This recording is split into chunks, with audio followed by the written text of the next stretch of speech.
সাইয়েদনা মূসা আলাইহিস সালাম আল্লাহকে জিজ্ঞেস করলেন, আল্লাহ মাইয়াকুনু জালিসি ইয়াউমাল কিয়ামা, আল্লাহ আমার সাথে কিয়ামতের দিন জান্নাতে সাথী কে হবে? আল্লাহ বললেন, জালিসুকা ফিল জান্নাতি জাজ্জার, তোমার সাথী হবে কিয়ামতের দিন বিচার শেষে জান্নাতে যখন ঢুকবা তোমার সাথী হবে একজন কসাই। কসাই চিনেন? কি করে?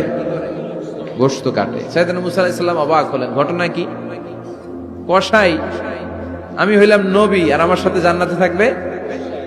হাউ কাম ইটস পসিবল, এটা কিভাবে সম্ভব? আল্লাহ বললেন, নিজেই দেখে আসো এটা কেমন কসাই। সাইয়েদনা মূসা আলাইহিস সালাম ছদ্মবেশে কসাইয়ের দোকানে দাঁড়িয়ে রইলেন। দেখলেন স্পেশাল বিশেষ কোনো আমল নাই, কসাই শুধু গোশত কাটে, গোশত বিক্রি করে।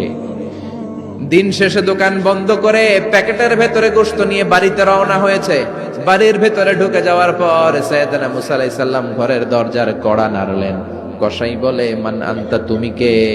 মূসা আলাইহিস সালাম বললেন, আনা মুসাফির, আমি মুসাফির, থাকার জায়গা নেই, আপনি যদি থাকার জায়গা দেন আপনার বাড়িতে থাকবেন। কসাই বলে, আসেন। সাইয়েদনা মূসা আলাইহিস সালাম ঢুকলেন। কসাই বলে, এই ঘরে একটু থাকেন, ওই ঘরে আমার একটু কাজ আছে। মূসা আলাইহিস সালাম বললেন, যান, কাজ সেরে আসেন। মূসা আলাইহিস সালাম খেয়াল করলেন ওই ঘরে মাচার উপর থেকে বয়োবৃদ্ধ এক নারীকে তিনি নামিয়ে গোসল করালেন, টাওয়াল দিয়ে গা মুছিয়ে দিলেন, নতুন জামা পরিয়ে দিলেন। এরপর দোকান থেকে আনা সুন্দর গোশতের টুকরাটারে নিজ হাতে কেটে রান্না করলেন। তারপর রুটি বানালেন, আর গোশত আর রুটি হাতে নিয়ে ওই মহিলার মুখে তুলে দিচ্ছেন। মহিলা খাচ্ছে, খায় আর বিড়বিড় করে কি যেন দোয়া পড়ে। সুবহানাল্লাহ পড়বেন না? ওই মহিলাকে খাওয়ানোর পরে কসাই সাইয়েদনা মূসা আলাইহিস সালামকে মেহমান হিসেবে খাবার নিয়ে আসলেন। বললেন, ও পথিক, খাবার খান, সকালবেলা আপনিও চলে যাবেন, আমিও যাব আমার দোকানে, খেয়ে আপনি ঘুমিয়ে পড়েন। মূসা আলাইহিস সালাম বললেন, ততক্ষণ পর্যন্ত তোমার আনা খাবারে আমি হাত দিব না যতক্ষণ না তুমি বলবা ওই মহিলাটাকে। কসাই বলে, হাদিহি উম্মি, এটা আমার মা। হাদিহি উম্মি, এটা আমার মা। এই দুনিয়ায় এই মা ছাড়া আমার কেউ নাই, আমিও ছাড়া আমার মায়ের কেউ নাই। তাই প্রতিদিন দোকানের কাজ শেষ করে গোশত এনে রান্না করে আমার মারে আমি খাওয়াই। হাদিহি উম্মি, এটা আমার জনম দুঃখিনী মা। সাইয়েদনা মূসা আলাইহিস সালাম, বুঝলাম তোমার মা, কিন্তু তুমি যখন রুটি তোমার মায়ের মুখের ভেতরে তুলে দিচ্ছিলে তোমার মা বিড়বিড় করে কি যেন পড়লো, কি পড়ে তোমার মা? কসাই বলে, আমার মায়ের একটা পাগলা দোয়া আছে। কি দোয়া? আমি জানি কশিন কালো এই দোয়া কবুল হবে না। আবেগের বশবর্তী হয়ে প্রতিদিন আমার মা আমার খেদমতে আমার উপর এত সন্তুষ্ট হয়ে যায়, এত খুশি হয়ে যায়। আমার মা প্রতিদিন বলতে থাকে, আল্লাহুম্মা জাআল ইবনি জালিসা মূসা ইয়াউমাল কিয়ামা। ও আল্লাহ, আমার ছেলের খেদমতে আমি এত সন্তুষ্ট, আমার ছেলের উপর আমি এতটাই রাজি খুশি। শুনেছি এই জামানার সবচাইতে বড় পয়গম্বর, বনি ইসরাইলের সবচাইতে বড় নবী, ওই নবীর নাম নাকি মূসা। ও আল্লাহ, আমি এত কিছু জানি না, এত কিছু বুঝি না, এত কিছু চাই না, তোমার দরবারে শুধু একটাই চাওয়া, একটাই ফরিয়াদ, তুমি আমার ছেলেরে কিয়ামতের দিন মূসার সাথে হাসর নসিব করে দিও। আমার ছেলে কসাই ছেলেটারে তুমি মূসার জান্নাতের সাথী বানিয়ে দিও। আল্লাহুম্মা জাআল ইবনি জালিসা মূসা ইয়াউমাল কিয়ামা। জালিস মানে ফ্রেন্ড, বন্ধু। আল্লাহ, জান্নাতে আমার ছেলেরে তুমি মূসার বন্ধু বানিয়ে দিও। মূসা আলাইহিস সালাম এবার বুঝতে পারলেন। তিনি বললেন, ঘটনা তো এই জায়গায় এতক্ষণে বুঝতে পেরেছি, কেন আমার সাথে মুফাসসির যাবে না, হাফেজে কোরআন যাবে না, শহীদরা যাবে না, ওলিরা যাবে না, নবীরা যাবে না, আমার সাথে জান্নাতে যাবে কসাই। এটা মায়ের দোয়া। কার দোয়া? মায়ের দোয়ার দরকার আছে না নাই? অনেক পাওয়ারফুল মায়ের দোয়াটা। বুলেট মারলে বুলেট মিস হয়, মায়ের দোয়া মিস হয়?